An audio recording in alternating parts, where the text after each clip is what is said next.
Hello everyone. I'm just going to briefly explain this first revision package that I've put together for the grade 3s.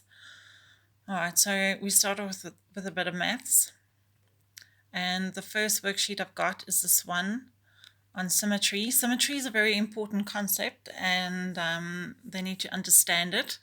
They have done symmetry before, but they might just need a bit of a reminder. So basically, symmetry is if you have this line on a shape or object, all right, and if you fold that shape on that fold line, the one half will match up perfectly with the other side. So we call that mirror image. All right, now some shapes have one line of symmetry, all right. Others have two, like this rectangle. So if you fold it that way or that way, all right, both parts will match up perfectly. All right, this pentagram has 5 lines of symmetry, and then some shapes are not symmetrical at all, and they will have 0 lines of symmetry.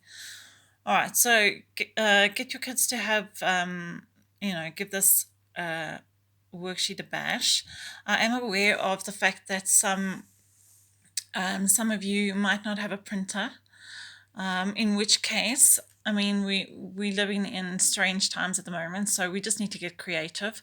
So I would then suggest that mom or dad just draw out this worksheet. It shouldn't take too long, and then get your child to answer the questions on it.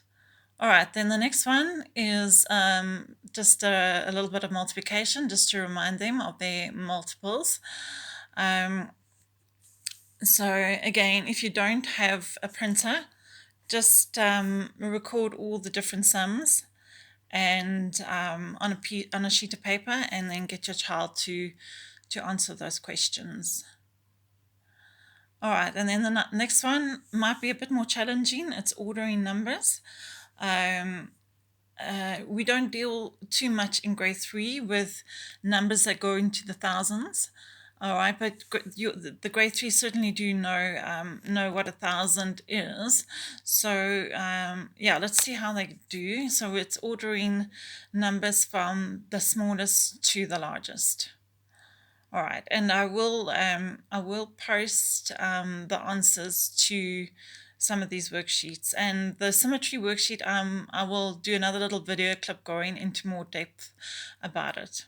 All right, moving on to English, we've got a little comprehension which they can read, and then there are some questions that they can answer based on the story that they have read.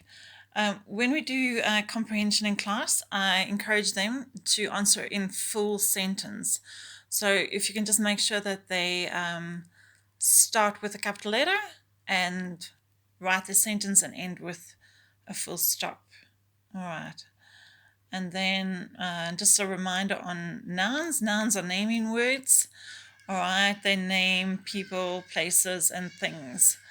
All right, and objects and ideas as well. All right, then going on to a bit of life skills.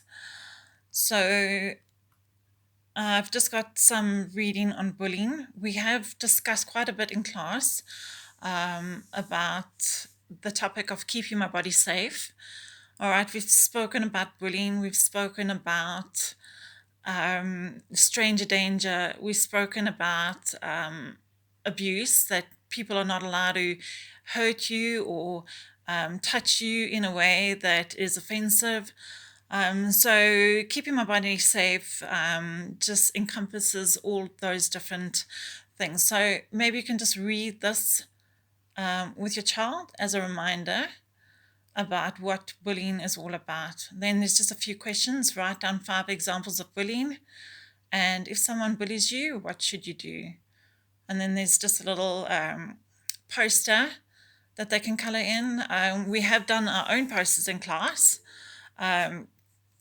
where they made their own sort of catchphrases and on different points of keeping my body safe.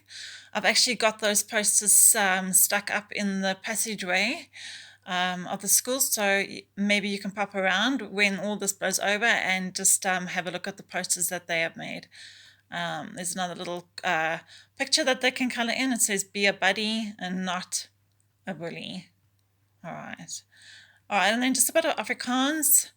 Okay, there's the alphabet, and they can just practice saying the different letters of the alphabet in Afrikaans. Just bearing in mind, let me see if I can, because this one goes that way. All right, so just all